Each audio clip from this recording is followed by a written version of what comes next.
Yo, what's up guys, this is Alex Rome, and today I'm going to show you a couple tricks that you could use to make your tracks, specifically your drops and rhythm and beat sections, more interesting. And this is like super important because what I'm about to show you is basically methods that are responsible for giving you that filled out feeling and to kind of get rid of that empty sound, that dreadful empty sound that a lot of us face, and a lot of us sometimes get to these producer blocks or these walls where we're like, okay, where do we go from here? And you have this beautiful sound, you have this beautiful song or beat or drop, but there's just a lot of empty space in it. You don't know what to do. Well, I'm going to show you what to do. But before we do that, be sure to check out my course in the description. It shows you how to write an entire future bass / EDM track from start to finish.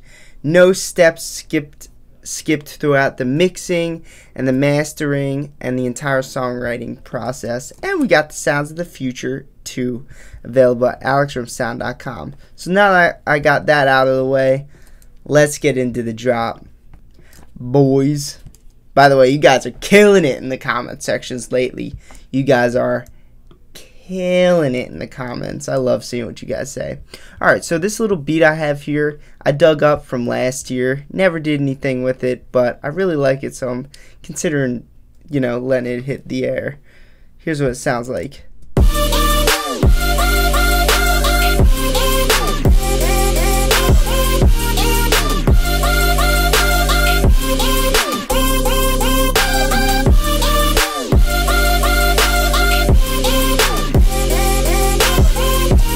So I remember I made that when I was super obsessed with this AWOL Talk song. I don't know if anybody here knows AWOL Talk. He's like a small-time future bass artist from Denver, I think he's from, and he does a lot of remixes, and he remixed a Post Malone song and did a drop very similar to this one. So how do you kind of get that big, thick, full sound? When I listen to this, I'm like, yeah, there is not much room for anything. Well, watch this. So the entire guts of the drop would be this, right? This is the sound of the drop. That's the chords. So we're going to get rid of those. We're going to mute those. And then we're going to focus on the lead for a second. And get rid of those because chords and lead alone aren't full enough to make an entire drop. Now let's play what we got. That's getting a little better so I can kind of see what's going on behind the scenes. That's always the biggest question when you're listening to songs, like your favorite songs across the board. You hear these crazy things going on in these songs, but because you don't have access to those project files, you're like, God damn, like what could be making up that crazy sound? Like what am I hearing? Well, we're going to dissect what you could possibly be hearing in those. Let's mute the bass line now.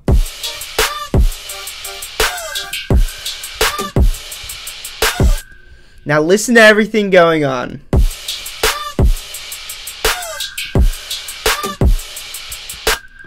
Okay, so here's what you can do as an artist when you're trying to fill things out. So let's just say you got your bass, you got your chords, you got your lead, you got your drums, right? They're the four main layers that are going to make up any song in the world. And you got those four layers and they sound beautiful, but there's some empty space in there. You show it to your friends and he's like, it's awesome, dude, but it sounds a little empty. Yeah, well, you could tell them to shut up now because now you're going to learn how to fix that issue. Take every one of your layers. I would say start with the drums. Take every layer of drums and solo them out and play them. So let's just say we got our kick and snare down here, right? Where the fuck's the kick? Oh shit, I got the Alright, so we got the snare. Where's the big old kick, baby? Here it is.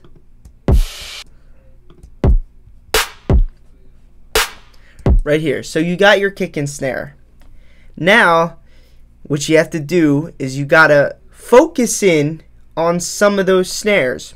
Because across the board, look at this. We got, you know, looks like, how many, I don't know, 16 snares right here. Across the board, we got 16 snares, right? That's 16 times this sound is going to happen in a row. So what we could do as an artist is emphasize some of those snare hits. So what did I do? I recorded myself screaming in the mic, sounding like a fucking duck, layered it on the snare just to create excitement. And so that sounds like this.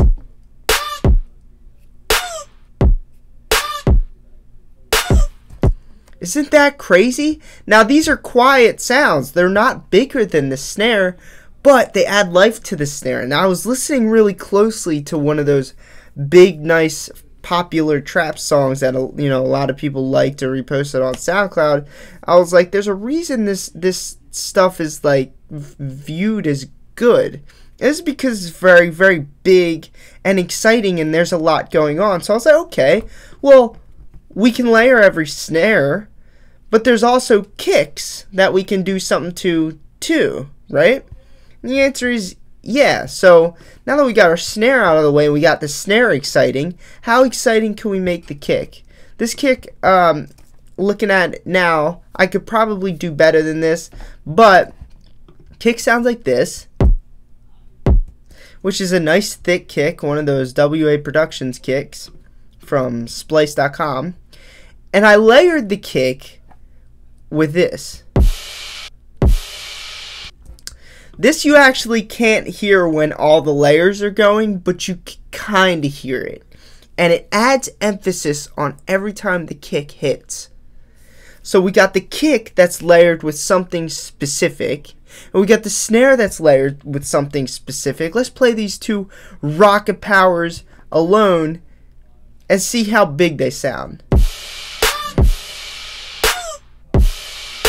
That's so full you don't even need anything else. But we added something else. Now it's time to start adding things in between those elements, the kick and the snare, that still add excitement and make things fun.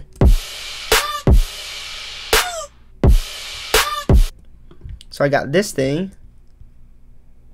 Yeah, I figured that was nothing. I'm sorry, dude. I tried to play it off like something was actually happening there, but nothing was happening there, so let's just forget about that.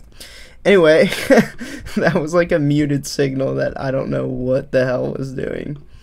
So, I added some random hits in between the kick and snare. So anytime you have a kick and snare and you have no clue where else to go, just add random shit in between them that rhythmically sounds decent. So in this case, I took some toms that I made with Logic's drum kits.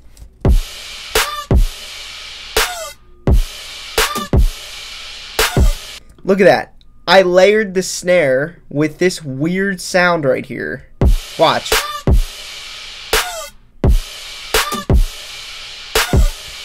Isn't that crazy? You're just adding noise.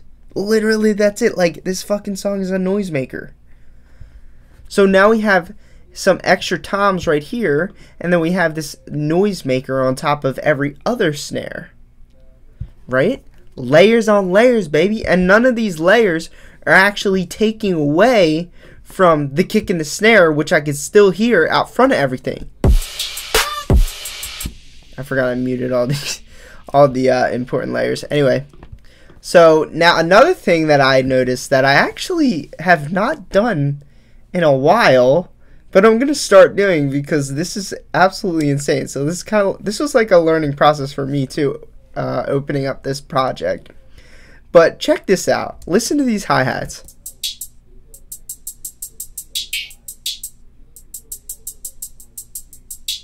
Like, what planet was I from when I made these? I never could have imagined doing something like this until I opened up this project, and then it brought me back the memories of doing shit like this. Those are just hi-hats. That's all you're hearing, but they're just down pitched. They're pitched down very, very low. So like here would be the normal hi-hat, I guess. Like here's the normal hi-hat line. And then occasionally throughout the hi-hat line, I have these extra hi-hats. So I even layered the hi-hats with themselves just pitched down to create excitement and a little bit of difference in this bitch. You know what I'm talking about? So there you go. We layered the snare with crazy sounds like me screaming into the mic and some noisemaker right here on top of every other snare. We took the hi-hat, layered it on top of itself. We took the kick, made sure we had a nice big crash on top of that, although I would change that if I made this today into something a little bit more gritty and a little bit more not like crashy. Crashy was so, I heard that a lot in 2015 EDM, and I want to change that. Like I don't like how I still do that shit. But anyway, aside from that, all the layers are just melodic. Here's a you know, basic bass line, and then there's just some chords made out of me going ooh in the mic, and then here's a lead made out of me going oh. See, it says oh me.